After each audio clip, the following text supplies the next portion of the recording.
Before we get started with today's event, I want to acknowledge that we are in an unprecedented situation. At approximately 12:45 a.m. yesterday or this morning, the cybersecurity company CrowdStrike sent a software update to their clients. Many systems received this update that literally shut down then following this downloading due to a problem with the software. The outage is having impacts here in New York for private sector businesses that rely on CrowdStrike and for systems even within the New York State government. I want to be very clear. At this time, that we have no indication that this is a hack or a cybersecurity threat. It is more of a technical issue. There is no risk to personal sensitive information that we're aware of, although we are continuing to monitor the environment very closely. Nonetheless, this has caused huge disruptions across the state of New York, around the country, and indeed the globe.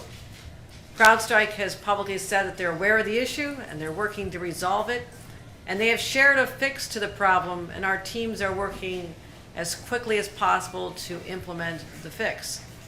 They have also rolled back the update that caused the problem, but they do not have a timeline as to when this will be fully resolved. As soon as this problem was identified in the middle of the night, I deployed my team of experts to address it. Chief Cyber Officer Colin Ahern, one of the best in the nation. I just got off the phone with him again. We'll continue to be speaking with him throughout the day. Our Commissioner of Homeland Security, Commissioner Jackie Bray, and the entire team at the Office of Technology Services who've been working through the night. I want to give New Yorkers a brief update on our emergency response and our efforts to fix this problem. Our top priority is emergency services. We're working with localities to ensure that 911 systems are operational. Multiple counties have notified our Office of Emergency Management that their internal computer systems have been impacted. And thankfully, all of them have backup systems for situations like this. New Yorkers in all 62 counties are able to call 911 at this time. Non-emergency services are being impacted as well. Major disruptions have been reported at DMVs across the state of New York. And while the Port Authority isn't impacted itself, the individual airlines are. So everyone should certainly be checking flight information before they head to the airport. The MTA, fully operational, but certain tech features like countdown clocks and the MTA app are unavailable at this moment. This is an obviously incredibly disruptive event caused by a third-party vendor. We'll continue working around the clock to restore services as soon as possible, and we'll continue to keep New Yorkers updated on our progress. Now, as you return to this event, you can hear the voices of children in the background. I'm delighted to be here at the childcare center, the Club-Fed Childcare Center, and I want to thank everyone who's participating here today. I want to tell you a story about a New Yorker, Aisha, who's here with us today, and you'll hear from her in a couple minutes. She gave birth to her youngest daughter, Amina, in 2019, just a few months before the COVID-19 shutdown. She works as a program coordinator at BOCES. Her husband works for Albany County. And in their search for childcare, they were coming up short. There just weren't enough affordable options nearby. Aisha had to use all her personal time and medical leave just to stay home and take care of her baby. Providing financially for her family became a struggle. But everything changed when Aisha enrolled in the state's Child Care Assistance Program. She could finally go back to work, knowing that Amina was getting great care from the devoted staff here at Victory, and without worrying how to pay for it all. We want to make sure stories like Aisha's possible for more New York families, and today we're here to tell you how. I want to thank the individuals who joined me here today. Someone who's been a champion on childcare, accessibility, affordability for longer than almost anyone in the entire state, and that is our great Senator Kirsten Gillibrand. And she and I, when I was Lieutenant Governor, would travel around the state together and talk about what she was doing at the federal level, what I could do at the state level to help lift up families and get them through these challenging times. So an incredible, incredible champion and a dear friend of mine. I'm so delighted we could be with her today. I also want to thank Victory Reedy, the founder and director of Victory Childcare and Club Fed Childcare Center, and of course Aisha, who's joined us here today, will talk about her experience. And I'll soon be now joined by Jennifer Lorenz, who will be giving us another update on what is happening with our cyber situation. So, I've said it before, it's not a news flash, but I am New York State's first mom governor. And more than 35 years ago, what I experienced when I became a mom are the stories that I'm still hearing today, all these years later. I worked on Capitol Hill, had a wonderful job with Senator Daniel Patrick Moynihan as an attorney on his staff. I could not find any child care options for my son. I had to leave, put my career on hold, and take care of my baby full time. And that's a sacrifice women are too often expected to make when they live in what is basically a child care desert. It was difficult then, but today, New York is experiencing an affordability and child care crisis. Everything has gone up, from diapers to groceries to utilities. And the greatest expense of all, you guessed it, it's child care. In our state, child care for an infant costs more than $21,000 a year. That's 155% more than in-state tuition at public universities in New York. Toddler care isn't much better, at close to $20,000. Imagine having a toddler and an infant, as many families do. You add up the costs, it just doesn't work out. So, just like I did 35 years ago, parents today are sitting at the table, trying to figure out, do the math, how they're going to afford their family's basic needs, and let alone save for the future education costs for their children. For too many families, it just doesn't add up. And guess what? New York is losing young families as a result. They're moving away, looking for more affordable places where they can find a home, which is why I focus so intensely on building more housing in our state, but also in search of affordable childcare. It doesn't just affect families. This crisis affects our entire economy. When childcare is scarce, businesses struggle to recruit and retrain qualified workers. If they're at risk of losing workers or think they won't find them, they'll just go somewhere else. That's a challenge we must overcome. If New York wants to remain competitive, if we want our businesses and our families to thrive, we have to tackle this challenge head on.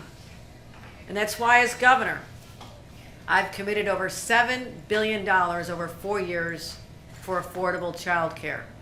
That's why we expanded the Empire Child Care Tax Credit to include kids under 4. I was stunned to realize that it was only available for families with children age 4 and older. And as a new grandmother, I knew the costs of diapers and formula and the clothes they keep outgrowing every few months was so high. Why weren't we helping families when they were getting hit the hardest? So I changed that. Now newborns on up can have their families eligible for this child care tax credit. And it's why we sponsored the employer-sponsored child care program, splitting the cost of care between employers, employees, and the state. But still, too many families are struggling and not getting the support they need. And that's why we're thinking even bigger. As part of my latest state budget, I secured an historic $1.8 billion investment in our state child care assistance program, or CCPAP. This would not have been possible without the support of the woman standing next to me, Senator Kirsten Gillibrand. She secured the support, the necessary resources from the federal government, and I want to thank her again for her passion, her tenacity in fighting to bring the dollars back to our state and doing everything she can to help working families. This program connects New Yorkers with free or low-cost childcare. What does low cost mean? Let me tell you what low means. This program covers at least 90% of childcare costs.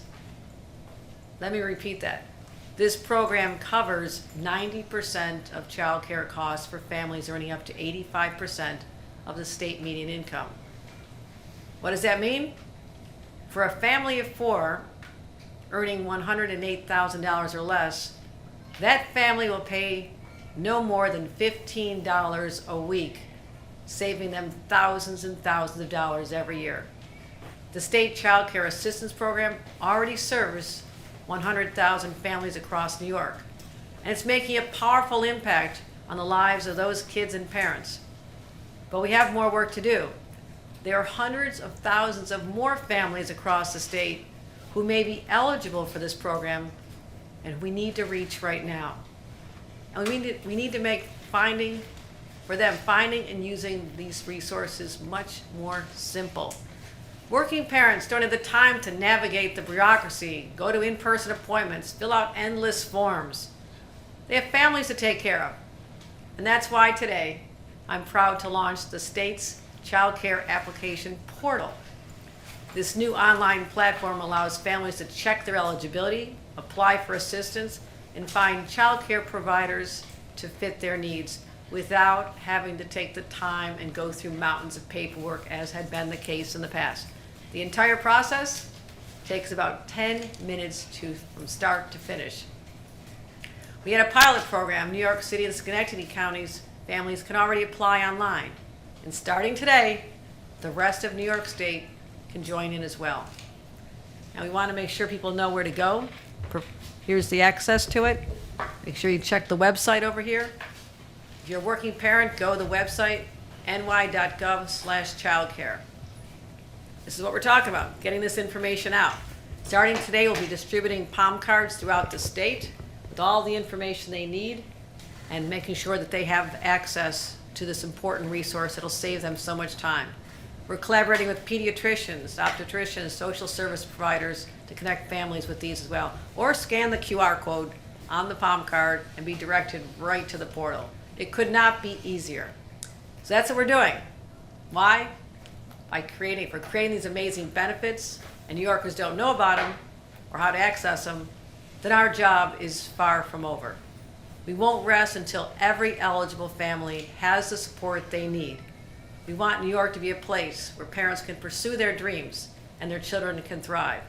And as long as I'm governor, I won't stop fighting for New York families, and especially our adorable children, many of whom I just had a chance to play with down the hall, to give them the very, very best start in life. Because when our families succeed, New York succeeds. And no one knows this better than my friend from Washington, local former member of Congress from this region, knows it well, represents the entire state with a special emphasis on lifting up New York families, women and children. And ladies and gentlemen, let me give you my friend, Kirsten Gillibrand. Thank you, Governor. Well, I want to thank Governor Hochul for her vision. She's had a vision for families of New York from the very beginning, and it shows in how she's governed, it shows in the policy she's putting forward, and it shows in the announcement today. So thank you, Governor, for your extraordinary leadership and your very thoughtful vision. I want to recognize Victoria Reedy and the Victory Childcare, Inc. for hosting us and everything they do for the kids here. The Governor and I had quite a good time playing with the young kids. I worked with one girl on a puzzle of the earth. I worked with another little boy on drawing a rainbow flower, and the little girl next to him knew every color in the rainbow, which I thought was quite impressive for a pre-Ker. And I want to recognize Aisha Jeter. Your story is extremely important because as mothers, we always face this issue of, can I provide what I need for my children when they need it? And having access to affordable quality daycare, childcare is essential, not just for parents to be in the workplace, but for the children themselves to develop emotionally, to develop intellectually, to develop social skills so they can navigate young play and other kids at an early age. It's actually fundamentally important for their development. So this announcement by the governor today is really inspiring. Having this online mobile-friendly app portal for the Child Care Assistance Program, it's going to be essential. I can tell you, when you're looking for support, dealing with your children and your family, having it be able to be on your phone so you can quickly access those resources, access the application, do the application while you're waiting in line for your groceries or whatever it might be. This is the reality of parents' lives. So making it easier for families to check their eligibility and immediately apply for child care assistance without having to find a printer or fill out a paper application is crucial. This will make the services more quickly accessible for the communities these programs strive to serve and brings our nation's most critical public service offerings into the 21st century. We hope that the ease of this new portal, more families will be aware of the services that are available, the services they're eligible for, and I can't overstate how important 90% subsidy is. I mean, if you're paying between $200 and $400 a week for childcare, that's unbelievable. That reduces your cost to $20 or $40 a week. That is affordable. That is something that every family can afford and access. So I just want to thank the governor for how much she's done. Your efforts to allow child care providers in 10 counties to apply for direct deposit of CCAP funds, also extremely helpful. This will streamline the child care funding process to make these services more available. And we know many parts of this county and Albany County are known to be child care deserts. The governor mentioned that. That means that translates in if there's over 50 kids who do not have access to child care options that are affordable, that defines a child care desert. This child care center is incredible. It's beautiful. They have all the tools and resources young children need to develop, but not every family has access to something this spectacular. So one of the things I work on in Washington is the Child Care for Working Families Act. It provides the scale of federal funding necessary to actually address this child care crisis. It's not a bipartisan bill yet, but I'm going to work very hard to make it so. It would fund child care on the level that it's needed in the billions of dollars. I also support the Child Care Stabilization Act, which reestablished the American Rescue Plan Child Care Stabilization Program. So what happened during COVID, and the governor and I did events together about this, because families couldn't bring their children to daycare, a lot of daycare centers closed. So pre-pandemic, there was one slot for every 4 kids. In the middle of the pandemic, there was one slot for every 8 kids. So there became a huge challenge. And so post-COVID, we agreed that we had to surge resources to these child care centers so they could reopen, so they could actually afford to be open to increase those slots. So we want to make that investment, that level of investment, permanent, because we found not only did it make a difference, but it met a long-standing need that was there well before COVID. So I will continue to keep working on these issues. I have a really talented child care working group that is creating a whole platform of ideas about how to address these challenges. It includes advocacy organizations, elected officials, government agencies to work together and think creatively. And we will be doing some focused policy ideas over the next few months because of their work. But as you know, parenting is a full-time job, and I just want to thank the governor for this excellent app. It's going to make a huge difference. It's going to make sure more childcare is available to more families, and that makes New York more prosperous, and our families will thrive. Thank you. Do you want to introduce Aisha? Okay. Now we want to bring up Aisha Jeter, who's the parent of a child at Club Fed Child Care Center. Come on up. Tell us your story. Thank you. Thank you, Governor Hochul and Senator Gillibrand, for inviting me to share my story today. My name is Aisha Jeter, and I'm a proud mom of 3 girls, one of which my youngest daughter, Amina, does attend Victory Child Care Center here and has been attending since around June of 2020. As the governor mentioned, Amina was born right before COVID in October of 2019. 3 months after returning to work from my maternity leave, we had faced a shutdown due to the COVID pandemic. During the shutdown, I was approved to work from home, and I removed Ramina from the care program that she was in for health and safety reasons, for her health and safety and the health and safety of my family, and also to save money.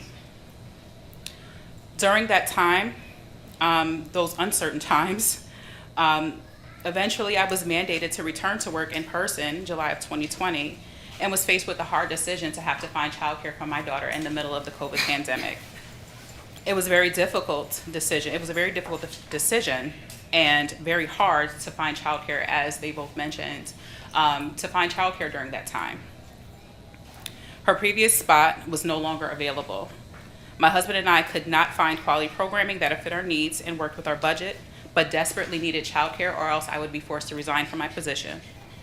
Thankfully, and I mean that sincerely, thankfully after a very daunting and discouraging search, we found Victory, whose program aligned with our family's needs, standards, and core values. During and post-COVID, like most families, we face significant challenges. The cost of everything from gas to rent to groceries was going up, and our income was staying the same. We did not have enough to cover all of our expenses. My husband and I had both exhausted all of our vacation time and PTO and any quarantine or COVID time that they presented to us due to multiple quarantines from COVID exposures. We were concerned that we would have to remove Amina from care, and one of us would have to become a stay-at-home parent, which neither one of us really could afford. It was here at Victory Child Care Center who told us about the Child Care Assistance Program for working families and encouraged us to apply. Honestly, I did not think that we would be eligible. I thought our income would be too high, we would not meet the income requirements, and we had a family size of 5. Honestly, was not feeling very optimistic about the process, but being encouraged by Victory, we applied anyway.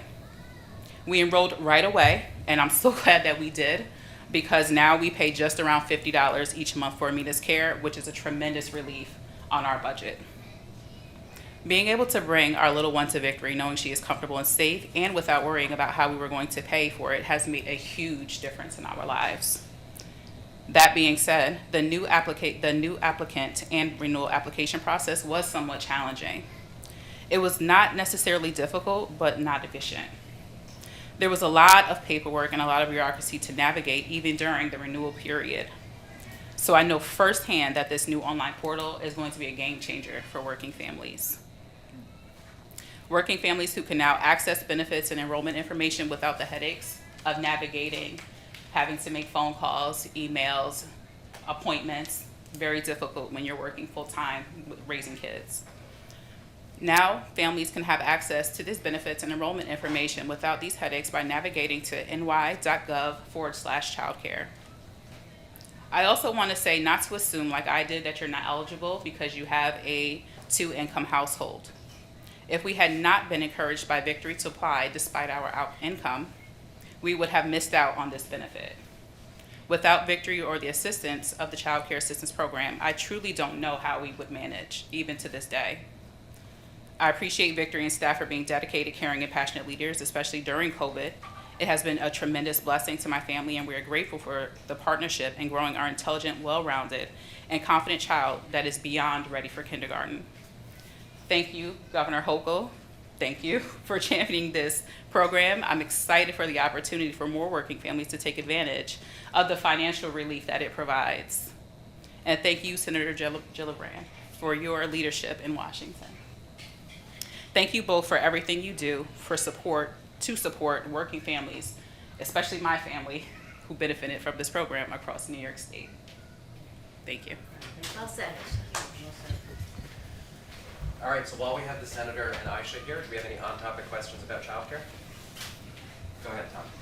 Governor, there's been some concerns regarding the workforce to facilitate childcare and programs like this. Are you speaking with the legislature on any long-term, incentivizing staff and solutions beyond just bonuses or things like that? No, you've hit on something that's really important.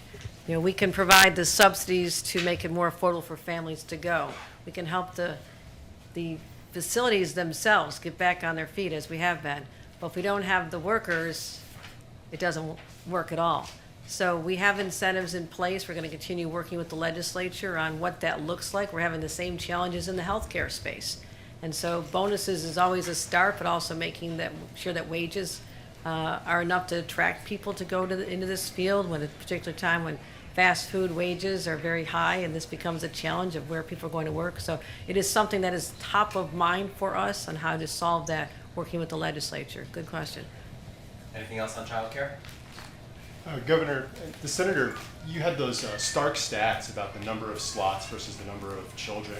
I'm wondering what's that current supply level and what effect on supply has this program had if you've been able to calculate it?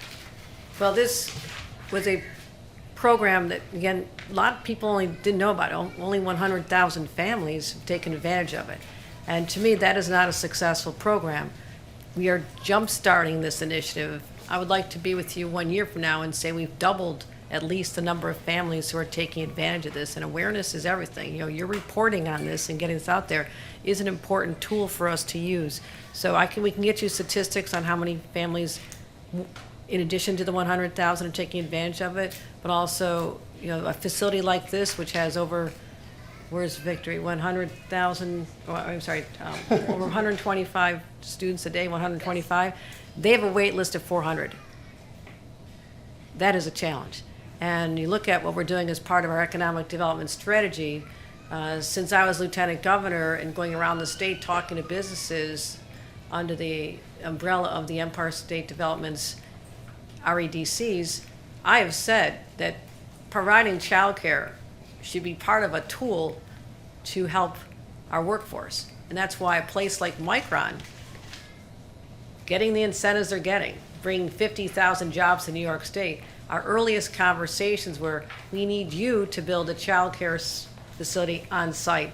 And that's exactly what is going on right now. So there's a different way to approach it. State subsidies supported by the federal government, but also getting more facilities and having the employer engaged in this solution, which I think also makes them more competitive when people are making the decision on where they're going to work. If you take care of your young families at this time when they need help, they will stick with you a long time. So it's a retention issue for employers, and I wish more would see that as a great opportunity for them to help solve this problem in the short term, and in the long term it benefits their outcome. I got some stats if you want me to get, do you want them? Or Sure, do you want us to please. give them after the press conference? Do you want me to share them? Good. So quick facts. We have 1.3 million children under the age of 5 in New York. There's 4,246 licensed child care centers and 10,460 family care homes in 2023. In 2023, it had a 46% gap in coverage. Federal and state early learning and care programs service 310,000 children and families, or 23% of children under age 5. The average cost of a center-based infant care is $19,584 and $16,383 for home-based infant care. So those are the challenges. Availability, half of families in America live in child care deserts. So nationwide, it's a disaster.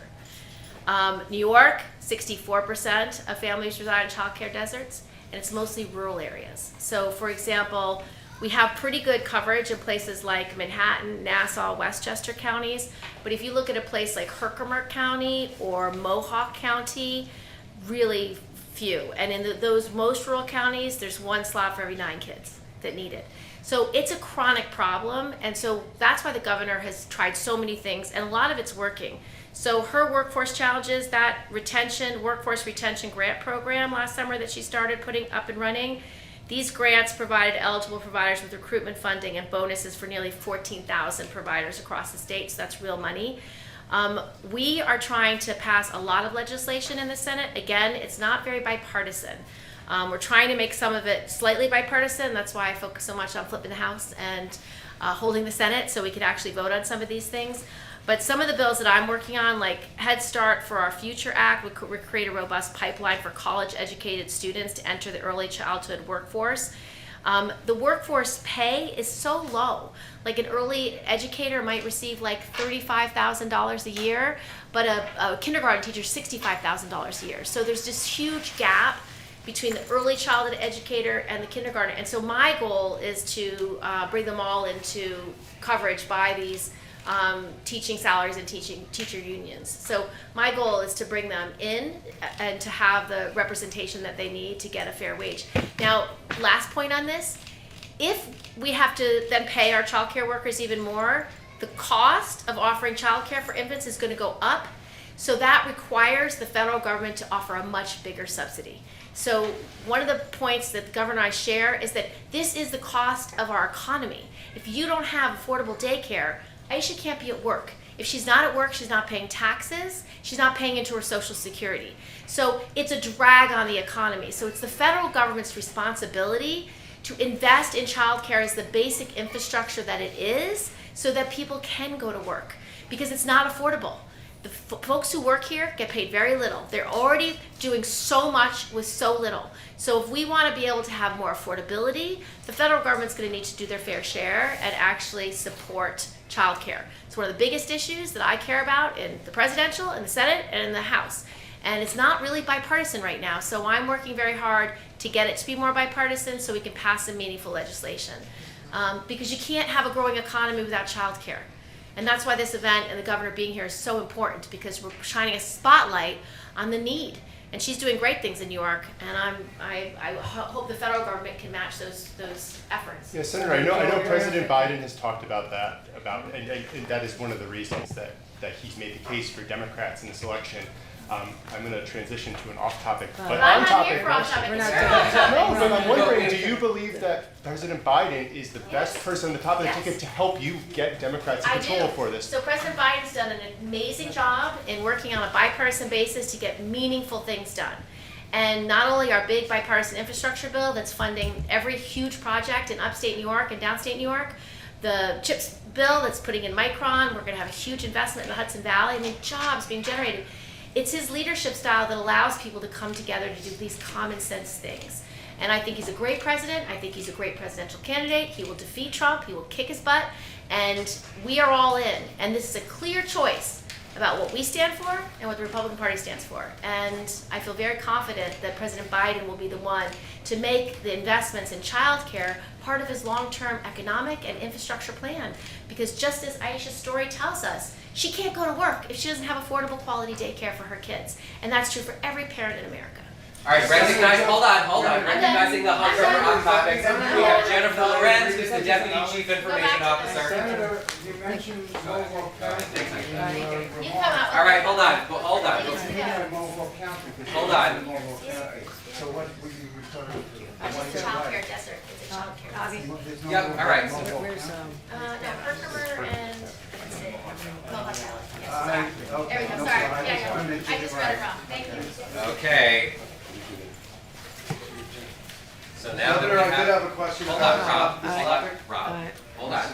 We're gonna transition. we have just, I really have to get back to my command center to deal with what is unfolding. We took the time to do this, and I will point out the fact that this particular portal is not affected, so this is functioning, but I have to go back and make sure everything else is functioning, including the DMV and other important entities that New Yorkers are relying on. So we literally do not have the time I normally love to devote to this effort of addressing questions from the media, which I do literally, seems like every Friday here in Albany, but at least more often than that. So I wanted to make sure that we address this. This is a major, major public safety issue, and I want to continue focusing my efforts and bringing in the team that's necessary to do this. And so I want to acknowledge also Jennifer Lorenz, the Executive Deputy Chief Information Officer, who also has been up all night working with our teams to restore services. And so we are here to answer those questions briefly, but I really have to get back to the crisis at hand.